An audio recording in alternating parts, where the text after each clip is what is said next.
ਵਾਹਿਗੁਰੂ ਜੀ ਕਾ ਖਾਲਸਾ ਵਾਹਿਗੁਰੂ ਜੀ ਕੀ ਫਤਿਹ। मैं ਤੁਹਾਡੀ ਹੋਸਟ नीलम कौर ਤੇ मैं TV 84 ਦੇ ਸਾਰੇ ਦਰਸ਼ਕਾਂ ਦਾ ਹਾਰਦਿਕ ਸਵਾਗਤ ਕਰਦੀ ਹਾਂ। ਪ੍ਰੋਗਰਾਮ ਸੱਚੋ ਸੱਚ ਵਿੱਚ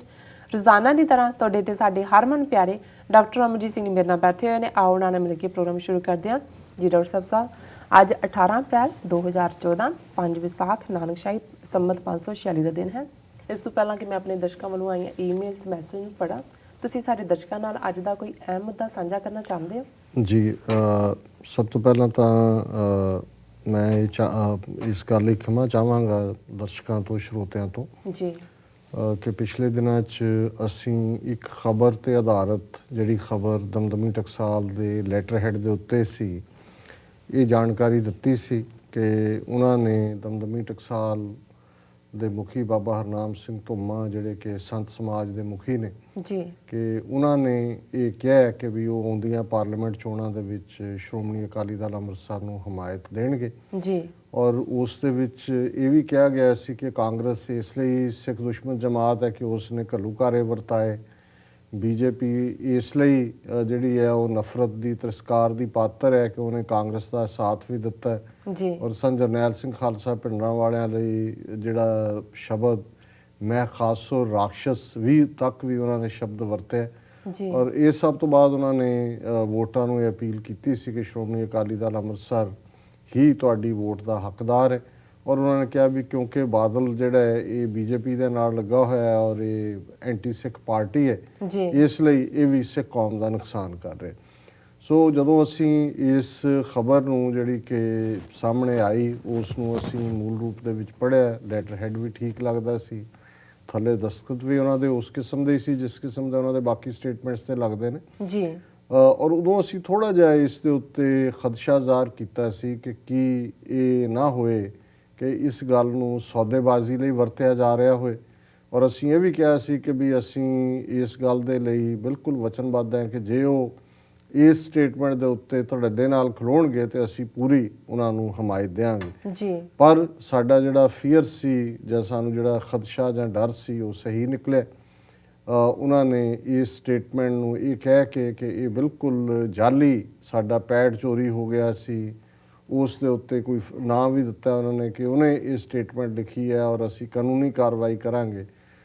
ਸਾਡੇ ਕੋਲ ਕੋਈ ਇਸ ਕਿਸਮ ਦਾ ਤਰੀਕਾ ਨਹੀਂ ਹੈ ਇਹ ਸਾਬਤ ਕਰਨ ਦਾ ਕਿ ਵੀ ਜਿਹੜਾ ਪਹਿਲੀ ਖਬਰ ਆਈ ਉਹ ਅਸਲੀ ਸੀ ਜੀ ਲੇਕਿਨ ਇਹ ਜ਼ਰੂਰ ਹੈ ਕਿ ਜੋ ਹੁਣ ਉਹਨਾਂ ਨੇ ਕਿਹਾ ਇਹ ਜ਼ਰੂਰ ਅਸਲੀ ਹੈ ਕਿਉਂਕਿ ਪਹਿਲੀ ਜਿਹੜੀ ਖਬਰ ਹੈ ਉਹ ਵੀ ਜਿਸ ਤਰੀਕੇ ਨਾਲ ਮੇਨ ਸਟ੍ਰੀਮ ਮੀਡੀਆ 'ਚ ਨਹੀਂ ਸੀ ਆਈ ਸੋ ਸਾਨੂੰ ਲੱਗਦਾ ਸੀ ਕਿ ਵੀ ਉਹਨਾਂ ਨੇ ਸਟੇਟਮੈਂਟ ਤਾਂ ਜਾਰੀ ਕੀਤੀ ਜੀ ਇੱਕ ਖਾਸ ਹੱਦ ਤੱਕ ਤਾਂ ਕਿ ਮੈਸੇਜ ਬਾਦਲ ਅਕਾਲੀ ਦਲ ਨੂੰ ਚਲਾ ਜਾਏ ਕਿ ਜੇ ਤੁਸੀਂ ਸਾਡੇ ਨਾਲ ਜੋ ਵੀ ਉਹਨਾਂ ਦੀਆਂ ਅੰਦਰ ਖਾਤੇ ਸੌਦੇਬਾਜ਼ੀਆਂ ਨੇ ਸਾਥ ਨਹੀਂ ਦਿਓਗੇ ਤੇ ਅਸੀਂ ਦੂਜੇ ਪਾਸੇ ਚਲੇ ਜਾਵਾਂਗੇ। ਸੋ ਅਸੀਂ ਸਮਝਦੇ ਹਾਂ ਵੀ ਜਾਂ ਤਾਂ ਇਸ ਦਾ ਇਹੀ ਹਿੱਸਾ ਹੈ ਕਿ ਉਹ ਸੌਦੇਬਾਜ਼ੀ ਮੁਕੰਮਲ ਹੋ ਗਈ ਬਾਦਲ ਕਿਆ ਨੇ ਵੀ ਕਿਉਂਕਿ ਇਸ ਵੇਲੇ ਉਹ ਬੜੀ ਸ਼ੇਕੀ ਗਰਾਊਂਡ ਤੇ ਖੜੇ ਨੇ। ਕਾਂਗਰਸ ਦੀ ਇਹ ਨੀਤੀ ਕਿ ਉਹਨਾਂ ਨੇ ਵੱਡੀਆਂ ਤੋਪਾਂ ਨੂੰ ਅਮਰਿੰਦਰ ਸਿੰਘ ਜਾਂ ਸੁਨੀਲ ਜਾਖੜ ਨੂੰ ਮੈਦਾਨ 'ਚ ਉਤਾਰਿਆ ਇਸ ਗੱਲ ਨੇ ਵੀ ਉਹਨਾਂ ਨੂੰ ਘਬਰਾਹਟ ਦਿੱਤੀ ਹੈ ਜੀ। ਆਮ ਆਦਮੀ ਪਾਰਟੀ ਦੇ ਅਰਵਿੰਦ ਕੇਜਰੀਵਾਲ 3 ਰੋਜ਼ਾ ਪੰਜਾਬ ਦੌਰੇ ਤੇ ਆਏ ਨੇ ਜਿਵੇਂ ਉਹਨਾਂ ਨੂੰ ਹੁੰਗਾਰਾ ਮਿਲਿਆ ਇਸ ਗੱਲ ਨੇ ਵੀ ਬਾਦਲ ਬੀਜੇਪੀ ਨੂੰ ਹਮਾਇਤ ਦਿੱਤੀ ਹੈ ਔਰ ਜਿਸ ਤਰੀਕੇ ਦੇ ਨਾਲ ਇਸ ਗੱਲ ਦਾ ਵੀ ਉਹਨਾਂ ਨੂੰ ਘਬਰਾਹਟ ਹੋਈ ਹੈ ਕਿ ਵੀ ਇਹ ਜਿਹੜਾ ਇਹ ਕੀ ਚੱਲ ਰਿਹਾ ਜੀ ਔਰ ਜਿਸ ਤਰੀਕੇ ਨਾਲ ਹਰਸਿਮਰਤ ਬਾਦਲ ਦਾ ਰਸਤਾ ਪਿੰਡਾਂ ਦੇ ਵਿੱਚ ਰੋਕਿਆ ਗਿਆ ਉਹਨਾਂ ਨੂੰ ਜਿਹੜਾ ਕਾਲੀਆਂ ਝੰਡੀਆਂ ਦਿਖਾਈਆਂ ਗਈਆਂ ਜੀ ਭਗਵੰਤ ਮਾਨ ਦਾ ਜੇ ਰਸਤਾ ਰੋਕਣ ਦੀ ਕੋਸ਼ਿਸ਼ ਵੀ ਕੀਤੀ ਅਕਾਲੀ ਵਰਕਰਾਂ ਨੇ ਤੇ ਹਜ਼ਾਰਾਂ ਲੋਕ ਲਾਗਲੇ ਪਿੰਡਾਂ ਦੇ ਆ ਗਏ ਔਰ ਨਤੀਜੇ ਦੇ ਤੌਰ ਤੇ ਉਹਨਾਂ ਨੂੰ ਖੇਤਾਂ ਦੇ ਵਿੱਚ ਦੀ ਭੱਜ ਕੇ ਜਾਨ ਬਚਾਉਣੀ ਪਈ ਸੋ ਇਹ ਸਾਰੇ ਫੈਕਟਰ ਨੇ ਵੀ ਇਸ ਵੇਲੇ ਬਾਦਲ ਦਲ ਜਿਹੜਾ ਉਹ ਇੱਕ ਵੋਟ ਕਾਊਂਟ ਕਰ ਰਿਹਾ ਸੋ ਸੰਭਵ ਹੈ ਕਿ ਉਹਨਾਂ ਨੇ ਉਹ ਅੰਦਰ ਖਾਤੇ ਕੋਈ ਜਿਹੜੀ ਵੀ ਉਹਨਾਂ ਦੀ ਮੰਗ ਸੀ ਜਾਂ ਡੀਲ ਸੀ ਉਹਨੂੰ ਓਕੇ ਦਿੱਤੀ ਹੈ ਔਰ ਹੁਣ ਜਿਹੜੀ ਸੰਤ ਸਮਾਜ ਦੀ ਸਟੇਟਮੈਂਟ 14/4/2014 ਨੂੰ ਹੈ ਕਿਉਂਕਿ ਇਹਨਾਂ ਨੇ ਪੰਜਾਬ ਸਪੈਕਟਰਮ ਨੇ ਦੋਨੋਂ ਹੀ ਸਟੇਟਮੈਂਟਸ ਉਸ ਤਰੀਕੇ ਦੇ ਨਾਲ ਹੀ ਜਿਵੇਂ ਕਿ ਉਹਨਾਂ ਦੇ ਸਟੇਟਮੈਂਟਸ ਨੇ ਜਾਂ ਉਹਨਾਂ ਦਾ ਆਈਆਂ ਉਹ ਛਾਪੀਆਂ ਨੇ ਸੋ ਦੂਸਰੀ ਸਟੇਟਮੈਂਟ ਦੇ ਵਿੱਚ ਉਹਨਾਂ ਨੇ ਜਿਹੜਾ ਕਿਉਂਕਿ ਅਸੀਂ ਸਮਝਦੇ ਹਾਂ ਵੀ ਇਹ ਇੱਕ ਫੇਅਰ ਪ੍ਰੈਕਟਿਸ ਹੁੰਦੀ ਹੈ ਪੱਤਰਕਾਰੀ ਦੇ ਵਿੱਚ ਜਰਨਲਿਜ਼ਮ ਜਾਂ ਟਾਕ ਸ਼ੋਜ਼ ਦੇ ਵਿੱਚ ਵੀ ਕਿ ਜੇ ਅਸੀਂ ਕੋਈ ਗੱਲ ਕਿਸੇ ਦੇ ਨਾਂ ਨਾਲ ਜੋੜ ਕੇ ਪੜ੍ਹੀ ਹੈ ਤੇ ਉਸ ਵੱਲੋਂ ਹੀ ਇਹ ਡਿਨਾਈ ਕਰ ਦਿੱਤਾ ਜਾਂਦਾ ਵੀ ਅਸੀਂ ਇਹ ਨਹੀਂ ਲਿਖਿਆ ਤੇ ਉਹਨਾਂ ਦੀ ਨਵੀਂ ਡਿਨਾਇਲ ਆਉਂਦੀ ਹੈ ਡਿਨਾਇਲ ਦੀ ਸਟੇਟਮੈਂਟ ਆਉਂਦੀ ਹੈ ਸੋ ਅਸੀਂ ਇਸ ਨੂੰ ਪੜ੍ਹਨਾ ਚਾਹਾਂਗੇ ਕਿਉਂਕਿ ਪਹਿਲੀ ਨੂੰ ਵੀ ਅਸੀਂ ਇਹ ਪੜ੍ਹਿਆ ਅਸੀਂ ਇਹ ਕਹਿ ਕੇ ਕਿ ਭਾਈ ਇਹ ਚੰਗੀ ਗੱਲ ਹੈ ਕਿ ਸ਼੍ਰੋਮਣੀ ਅਕਾਲੀ ਦਲ ਅੰਮ੍ਰਿਤਸਰ ਨੂੰ ਉਹਨਾਂ ਨੇ ਹਮਾਇਤ ਦਿੱਤੀ ਹੈ ਜੀ ਤੇ ਹੁਣ ਜਿਹੜੇ ਬਾਬਾ ਹਰਨਾਮ ਸਿੰਘ ਖਾਲਸਾ ਦੇ ਨਾਂ ਥੱਲੇ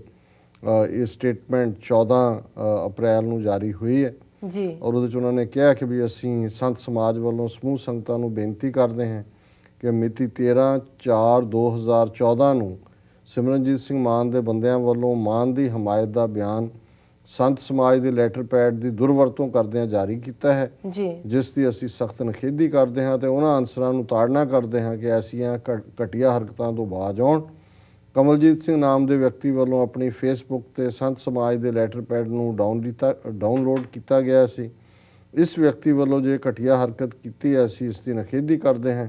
ਅਤੇ ਇਸ ਵਿਅਕਤੀ ਤੇ ਕਾਨੂੰਨੀ ਤੌਰ ਤੇ ਸੰਤ ਸਮਾਜ ਕਾਰਵਾਈ ਕਰੇਗਾ। ਮਾਨ ਦਮਦਮੀ ਟਕਸਾਲ ਅਤੇ ਸੰਤ ਸਮਾਜ ਦੇ ਖਿਲਾਫ ਹਮੇਸ਼ਾ ਘਟੀਆ ਕਿਸਮ ਦੀ ਬਿਆਨਬਾਜ਼ੀ ਕਰਦਾ ਰਹਿੰਦਾ ਹੈ ਅਤੇ ਇਸ ਵੱਲੋਂ ਦਮਦਮੀ ਟਕਸਾਲ ਦੇ 14ਵੇਂ ਮੁਖੀ ਅਮਰ ਸ਼ਹੀਦ ਸੰਤ ਗਿਆਨੀ ਜਰਨੈਲ ਸਿੰਘ ਜੀ ਖਾਲਸਾ ਪਿੰਡਰਾਂ ਵਾਲਿਆਂ ਤੇ ਜੂਨ 84 ਦੇ ਸ਼ਹੀਦਾਂ ਦੀ ਸ੍ਰੀ ਹਰਿਮੰਦਰ ਸਾਹਿਬ ਵਿਖੇ ਉਸਾਰੀ ਜਾ ਰਹੀ ਸ਼ਹੀਦੀ ਯਾਦਗਾਰ ਨੂੰ ਢਾਉਣ ਸੰਬੰਧੀ ਬਿਆਨ ਜਾਰੀ ਕਰਦਾ ਰਿਹਾ ਸੀ। ਇਸ ਲਈ ਦਮਦਮੀ ਟਕਸਾਲ ਅਤੇ ਸੰਤ ਸਮਾਜ ਵੱਲੋਂ ਸਿਮਰਨਜੀਤ ਸਿੰਘ ਮਾਨ ਅਤੇ ਇਸ ਦੇ ਸਾਥੀਆਂ ਦੀ ਹਮਾਇਤ ਨਹੀਂ ਕੀਤੀ ਜਾਵੇਗੀ। ਜੀ ਹੁਣ ਅਸੀਂ ਇਹ ਪੜ੍ਹ ਦਿੱਤੀ ਹੈ ਕਿਉਂਕਿ ਇਹ ਇੱਕ ਫੇਅਰਨੈਸ ਹੈ, ਜਿਵੇਂ ਮੈਂ ਕਿਹਾ ਪੱਤਰਕਾਰੀ ਜਾਂ ਟਾਕ ਸ਼ੋ ਬਿਜ਼ਨਸ ਦੇ ਵਿੱਚ। ਜੀ ਪਰ ਦੋ ਚੀਜ਼ਾਂ ਇਸ ਚੋਂ ਜ਼ਾਹਰ ਨੇ ਕਿ ਸ਼ਾਇਦ ਅਜੇ ਵੀ ਜਿਹੜਾ ਉਹਨਾਂ ਨੇ ਇਸ ਦੇ ਵਿੱਚ ਇਹ ਨਹੀਂ ਕਿਹਾ ਵੀ ਹਮਾਇਤ ਕਿਹਦੀ ਕੀਤੀ ਜਾਏ ਜੀ ਕਿਉਂਕਿ ਪਿਛਲੀਆਂ ਅਸੈਂਬਲੀ ਚੋਣਾਂ ਹੋਣ, ਸ਼੍ਰੋਮਣੀ ਕਮੇਟੀ ਚੋਣਾਂ ਹੋਣ, ਉਹਦੇ 'ਚ ਖੁੱਲ੍ਹ ਕੇ ਬਾਦਲ ਦਲ ਦੀ ਹਮਾਇਤ ਕੀਤੀ। ਉਹਨਾਂ ਨੇ ਆਪਣੇ ਉਮੀਦਵਾਰ ਵੀ ਸੰਤ ਸਮਾਜ ਦੇ ਜਿਹੜੇ ਨੇ ਸ਼੍ਰੋਮਣੀ ਗੁਰਦੁਆਰਾ ਪ੍ਰਬੰਧਕ ਕਮੇਟੀ ਲਈ ਖੜੇ ਕਰਵਾਏ। ਜੀ ਇਸ ਤੋਂ ਇਹ ਲੱਗਦਾ ਹੈ ਕਿ ਸੰਭਵ ਹੈ ਕਿ ਪਹਿਲੀ ਵੀ ਜਿਵੇਂ ਹੁਣ ਕਿਹਾ ਗਿਆ ਨਾਂ ਲੈ ਕੇ ਜੀ ਉਹਨੇ ਡਾਊਨਲੋਡ ਕੀਤਾ ਜਾਂ ਦੂਸਰਾ, ਇੰਨੀ ਸਪੈਸੀਫਿਕ ਜਾਣਕਾਰੀ ਮਿਲਦੀ ਨਹੀਂ। ਤੇ ਜੇ ਡਾਊਨਲੋਡ ਪੈਡ ਕੀਤਾ ਤੇ ਕਿੱਥੋਂ ਆ ਗਿਆ, ਡਾਊਨਲੋਡ ਕਰਨ ਦਾ ਤਰੀਕਾ ਜਾਂ ਲੈਟਰ ਪੈਡ ਕਿਵੇਂ ਪਿਆ ਸੀ, ਇਸ ਗੱਲ ਬਾਰੇ ਅਸੀਂ ਨਹੀਂ ਜਾਣਦੇ ਕਿਉਂਕਿ ਸਾਡਾ ਕੋਈ ਇੰਟਰਨੈਟ ਜਾਂ ਕੰਪਿਊਟਰ ਦੇ ਨਾਲ ਕੋਈ ਬਹੁਤਾ ਵਾਸਤਾ ਨਹੀਂ ਹੈ ਜੀ। ਪਰ ਇਸ 'ਚੋਂ ਇੱਕ ਗੱਲ ਜ਼ਾਹਰ ਹੈ ਕਿ ਇਹਦਾ ਫੋਕਸ ਜਿਹੜੀ ਲਿਖਤ ਦਾ ਹੈ, ਇਸ 'ਚ ਕੋਈ ਪੰਜਾਬ ਦੇ ਸਿੱਖ ਵੋਟਰਾਂ ਨੂੰ ਕੋਈ ਇਹ ਨਹੀਂ ਕਿਹਾ ਗਿਆ ਜੇ ਸੰਤ ਭਿੰਡਰਾਂ ਵਾਲਿਆਂ ਨੇ ਬਾਰੇ, ਜਿਵੇਂ ਉਹਨਾਂ ਨੇ ਸਰ ਸਿਮਰਨਜੀਤ ਸਿੰਘ ਮਾਨ ਤੇ ਦੋਸ਼ ਲਾਇਆ ਕਿ ਜੀ ਉਹ ਉਹਨਾਂ ਨੇ ਸ਼ਹੀਦੀ ਯਾਦਗਾਰ ਦਾ ਵਿਰੋਧ ਕੀਤਾ ਜਾਂ ਉਹਨਾਂ ਨੇ ਪਹਿਲਾਂ ਕਿਹਾ ਕਿ ਜੀ ਉਹਨਾਂ ਦੇ ਖਿਲਾਫ ਟਕਸਾਲ ਦੇ ਬਿਆਨਬਾਜ਼ੀ ਕਰਦੇ ਨੇ। ਮੈਂ ਸਮਝਦਾ ਵੀ ਉਹ ਤਾਂ ਪ੍ਰਕਾਸ਼ ਸਿੰਘ ਬਾਦਲ ਨੇ ਵੀ ਜਦੋਂ ਉਹਨੂੰ ਪੁੱਛਿਆ ਗਿਆ ਕਿ ਜੀ ਯਾਦਗਾਰ ਤੁਸੀਂ ਬਣਾਏ, ਉਹਨੇ ਕਿਹਾ ਜੀ ਮੈਨੂੰ ਤਾਂ ਨਹੀਂ ਪਤਾ, ਮੈਨੂੰ ਤਾਂ ਪੁੱਛਿਆ ਹੀ ਨਹੀਂ ਹੈ ਕਿਸੇ ਨੇ, ਮੱਕੜ ਝੂਠ ਬੋਲਦਾ। ਸੋ ਮਤਲਬ ਇਹ ਹੈ ਕਿ ਚਲੋ ਜੇ ਇਹ ਵੀ ਮੰਨ ਲਿਆ ਜਾਏ ਮਾਨ ਸਾਹਿਬ ਦਾ, ਜਿੱਥੇ ਤੱਕ ਮੈਨੂੰ ਪਤਾ ਹੈ ਕਿ ਉਹਨਾਂ ਦਾ ਯਾਦਗਾਰ ਬਣਾਉਣ ਦੇ ਖਿਲਾਫ ਨਹੀਂ ਸਟੈਂਡ ਰਿਹਾ। ਉਹਨਾਂ ਦਾ ਸਟੈਂਡ ਤਾਂ ਇਹੀ ਸੀ ਕਿ ਵੀ ਇਸ ਯਾਦਗਾਰ ਦੇ ਨਾਲ ਜਿਹੜਾ ਕਿਵੇਂ ਇਹਨੂੰ ਸ਼ਹੀਦਾਂ ਦੀ ਯਾਦਗਾਰ ਹੋਰ ਚੰਗੇ ਢੰਗ ਦੇ ਨਾਲ ਬਣਾਇਆ ਜਾਏ ਔਰ ਪੂਰਾ ਉਸ ਨੂੰ ਪੰਥ ਦੀ ਇੱਕ ਰਜ਼ਾਮੰਦੀ ਦੇ ਨਾਲ ਇੱਕ ਚੰਗੇ ਤਰੀਕੇ ਨਾਲ, ਜਿਵੇਂ ਹੋਲੋਕਾਸਟ ਮਿਊਜ਼ੀਅਮ ਹੁੰਦੇ ਨੇ, ਇੱਕ ਨਾਲ ਮਿਊਜ਼ੀਅਮ ਹੋਏ। ਸੋ ਉਹਨਾਂ ਨੇ ਕਦੇ ਵੀ, ਕਿਉਂਕਿ ਅਸੀਂ ਵੀ ਭਾਵੇਂ ਸਾਰੀ ਗੱਲ ਜਿਹੜੀ ਵੀ ਅਕਾਲੀ ਦਲ ਅੰਮ੍ਰਿਤਸਰ ਦੀ ਉਹਦੇ ਨਾਲ ਸਹਿਮਤ ਨਾ ਹੁੰਦੇ ਹੋਈਏ, ਲੇਕਿਨ ਮੈਂ ਸਮਝਦਾ ਵੀ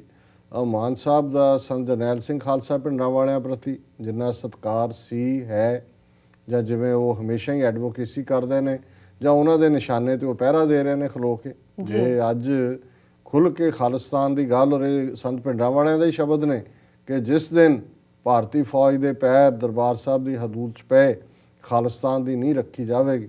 ਸੋ ਉਹ ਤਾਂ ਹਮੇਸ਼ਾ ਉਹਨਾਂ ਦੀ ਫੋਟੋ ਆਪਣੇ ਵਾਲਟ ਦੇ ਵਿੱਚ ਰੱਖਦੇ ਨੇ, ਉਹਨਾਂ ਦੀ ਸੋਚ ਤੇ ਪਹਿਰਾ ਦਿੰਦੇ ਨੇ। ਸੋ ਸੰਭਵ ਹੈ ਕਿ ਉਹਨਾਂ ਦਾ ਜਿਹੜਾ ਅਦਰਵਾਈਜ਼ ਜਿਹੜੇ ਹੁਣ ਮੁਖੀ ਨੇ ਉਹਨਾਂ ਦਾ ਵਰਤਾਰਾ ਜਾਂ ਬਾਦਲ ਅਕਾਲੀ ਦਲ ਨਾਲ ਨੇੜਤਾ ਸੰਬੰਧੀ ਉਹਨਾਂ ਨੇ ਜਿਹੜਾ ਜ਼ਰੂਰ ਕਿਹਾ,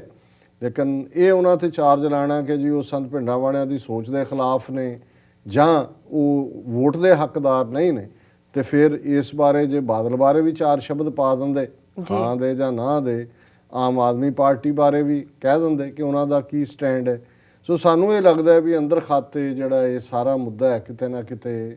ਇੱਕ ਦਬਾਅ ਟੈਕਟਿਕ ਹੈ, ਪ੍ਰੈਸ਼ਰ ਟੈਕਟਿਕ ਹੈ, ਜਿਸ ਦੇ ਥੱਲੇ ਇਹ ਕੋਈ ਆਪਣੀਆਂ ਮਨਚਾਹੀਆਂ ਗੱਲਾਂ ਮਨਵਾਉਣਾ ਚਾਹੁੰਦੇ ਨੇ। ਜਿਵੇਂ ਪਹਿਲਾਂ ਸਿੱਖ ਰਹਿਤ ਮਰਿਆਦਾ ਤਬਦੀਲ ਕਰਨ ਦੀ ਮੰਗ ਕੀਤੀ ਗਈ ਇਹਨਾਂ ਵੱਲੋਂ ਡੈਲੀਗੇਸ਼ਨ ਲੈ ਕੇ, ਜਾਂ ਨਾਨਕਸ਼ਾਹੀ ਕੈਲੰਡਰ ਦਾ ਸਾਰਾ ਭੋਗ ਪਾ ਦਿਓ ਔਰ ਉਹਦੀ ਥਾਂ ਦੇ ਉੱਤੇ ਜਿਹੜਾ ਉਹ ਬਿਕਰਮੀ ਕੈਲੰਡਰ ਜਾਂ ਹਿੰਦੂ ਕੈਲੰਡਰ ਵਾਪਸ ਲਿਆਓ,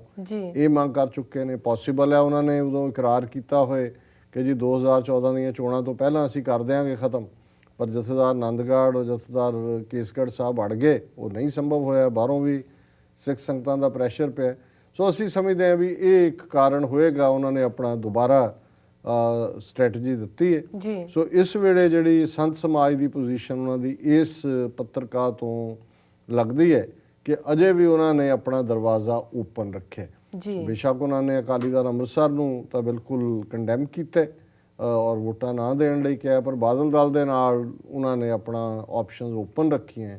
ਸੋ ਇਹ ਗੱਲ ਇਸ ਪਾਸੇ ਵੱਲ ਇਸ਼ਾਰਾ ਕਰਦੀ ਹੈ ਕਿ ਅੱਜ ਇਹ ਦਮਦਮੀ ਟਕਸਾਲ ਜਿਹੜੀ ਕਿ ਸੰਤ ਪਿੰਡਾਂ ਵਾਲਿਆਂ ਦੀ ਲੈਗੇਸੀ ਨੂੰ ਅੱਗੇ ਤੋਰਨ ਦੀ ਇਖਲਾਕੀ ਜਿਹੜੀ ਹੈ ਉਸ ਦੀ ਜ਼ਿੰਮੇਵਾਰੀ ਹੈ, ਉਹ ਕਿਵੇਂ ਇੱਕ ਛੋਟੇ ਜਿਹੇ ਮੁੱਦੇ ਦੇ ਉੱਤੇ ਕਿੱਥੇ ਸੰਤ ਪਿੰਡਾਂ ਵਾਲਿਆਂ ਦੀ ਸਿੰਘ ਭਬਕ, ਉਹਨਾਂ ਦੀ ਸਪਸ਼ਟ ਵੰਗਾਰਵੀਂ ਆਵਾਜ਼ ਔਰ ਸਪਸ਼ਟ ਮੁੱਦੇ, ਔਰ ਅੱਜ ਇਹ ਕਿਸ ਕਿਸਮ ਦੀਆਂ ਖੇਡ ਚੱਲ ਰਹੀਆਂ ਨੇ। ਪਰ ਅਸੀਂ ਜੇ ਵਾਕਈ ਇਹਨਾਂ ਦੇ ਕਹਿਣ ਮੁਤਾਬਕ ਉਹ ਜਾਲੀ ਸੀ ਤਾਂ ਅਸੀਂ ਇਸ ਗੱਲ ਦੀ ਖਿਮਾ ਚਾਹੁੰਦੇ ਕਿ ਅਸੀਂ ਇੱਕ ਪੂਰਾ ਸੈਗਮੈਂਟ ਉਸ ਦੇ ਉੱਤੇ ਡਿਸਕਸ ਕੀਤਾ ਸੀ। ਅਸੀਂ ਤਾਂ ਵਧਾਈ ਦਿੱਤੀ ਸੀ ਉਹਨਾਂ ਨੂੰ ਕਿ ਵੀ ਉਹਨਾਂ ਨੇ ਇੱਕ ਜਿਹੜਾ ਠੀਕ ਫੈਸਲਾ ਲੈ ਕੇ ਦੇਰ ਆਇਦ ਦਰੁਸਤ ਆਇਦ ਵਾਲੀ ਗੱਲ ਕੀਤੀ ਹੈ। ਪਰ ਮੈਨੂੰ ਲੱਗਦਾ ਨਹੀਂ ਕਿ ਹੁਣ ਉਹ ਜਿਹੜਾ ਹੁਣ ਦੀ ਉਹਨਾਂ ਦੀ ਲਿਖਤ ਤੋਂ ਕਿ ਉਹਨਾਂ ਨੇ ਕੋਈ ਇਸ ਕਿਸਮ ਦੀ ਇਮਾਨਦਾਰ ਪਹੁੰਚ ਇਸ ਬਾਰੇ ਅਪਣਾਈ ਹੈ। ਕੋਈ ਸੌਦੇਬਾਜ਼ੀਆਂ ਦਾ ਸਿਲਸਿਲਾ ਹੈ ਔਰ ਇਸ ਦੇ ਉੱਤੇ ਅਸੀਂ ਹੋਰ ਕੀ ਕਹਿ ਸਕਦੇ ਹਾਂ। ਜੀ ਬਿਲਕੁਲ ਡਾਕਟਰ ਸਾਹਿਬ, ਇਸ ਦੇ ਨਾਲ ਲੈਣੇ ਬ੍ਰੇਕ। ਵੀਅਰਸ ਤੁਸੀਂ ਸਾਡੇ ਨਾਲ ਇਸ ਤਰ੍ਹਾਂ ਬਣੇ ਰਹੋ, ਮਿਲਦੇ ਹਾਂ ਛੋਟੇ ਬ੍ਰੇਕ ਤੋਂ ਬਾਅਦ।